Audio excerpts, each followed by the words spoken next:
Yes, hello, shoutout mga kaputol guys. Kumusta na ba kayong lahat yan guys? Mga kaputol, for today's video, ayan po, samahan nyo ako. Panoorin natin ng pagbaba namin ng bundok. Galing kami sa bundok, kumuha ng pili. Ayan po mga kaputol guys. Mga oras na yan, pababa na kami ng bundok. Kaya naisipan kong videoan at para i-share ko sa inyo ang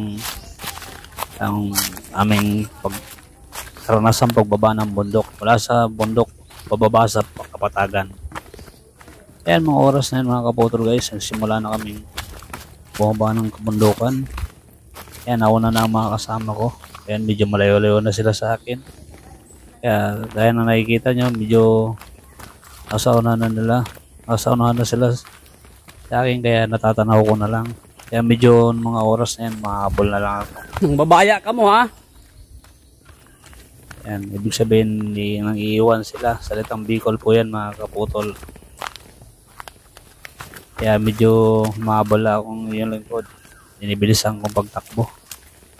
Medyo napapatakbo ng konti. Mapapabilis ng lakad kasi baka mapalayo na ng gusto yung distansya nila sa akin. Hindi ko na sila makukuha ng video.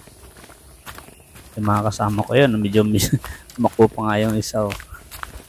Naghahabol din sa nasa unahan. Yun o, munguya pang yung lingkod. Naglalakad na yung inunguya pa pala ng mga oras yan. Kaya pala hindi makahabol ng gusto. Yan o, nakikita nyo mga kaputol guys, ang paligid. Yan ang paligid sa bundukan. Marami mga kahoy, mga nyog. At siyempre may mga damo. Ayan. Medyo napalapit na ako ng konti sa kanila.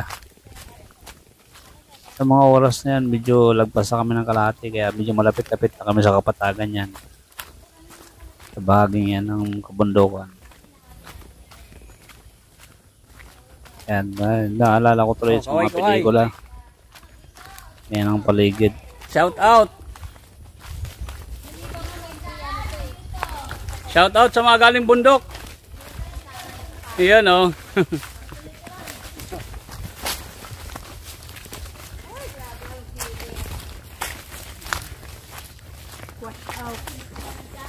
Yan, malapit na. Natatanaw ko na yung sa unahan pa niyan, malapit ng Kapatagan. Yung isang kasama namin may dala-dalang sako, puno ng pili yun, nakakapot. Nakakuha kami na isang sako. Yan ang dala namin pababa. Pinagtsagang ako dahil dadali ng Maynila. Isang ko. Yan, medyo mabagal na yung lakad kasi malapit-lapit na yan sa Kapatagan.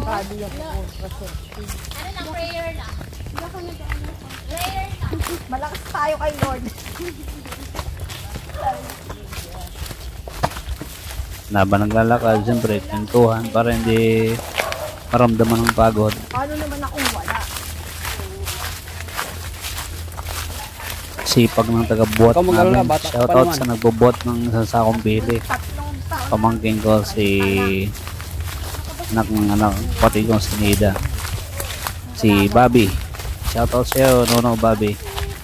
Hindi ka nag-alas dito mo an, 30 plus na. 37. Hindi, ano ko 35 na. 5 taong pa rin yung anak ko, 40 na ako. Kaya kailangan ngayon pa lang mag-iipon ka na. Kasi pag matanda ka na, hindi ka pwede magtrabaho ng bongga. Kasi ratitaan nyo, okay lang yun kasi marami na silang investment. Kaya kahit na late na makapag-anak, kaya pa rin. Yan sa parting ito, abutan na namin ang kalsada dyan. Napakalapit na namin sa kalsada. Makakalabas na kami ng kalsada. Ayan, yung natatanong namin, maliwanag na sa unang kalsada na yan.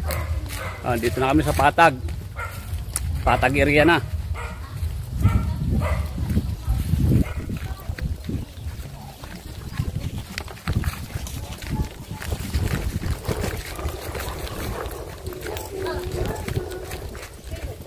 Unahin niyo ako para kuha kayo lahat. Mga pili. Hindi mo, punahin mo ako para kuha tayo lahat. Oh. Yan, hello. Yan, dito na kami sa Patag. Kaya mga kasama ko. Punta kami. Uwi na, uwi na. Ayan, nasa Patag na. Ayan mga kasama ko. Finally, nandito na kami sa Patag. Nakaraos. Yan.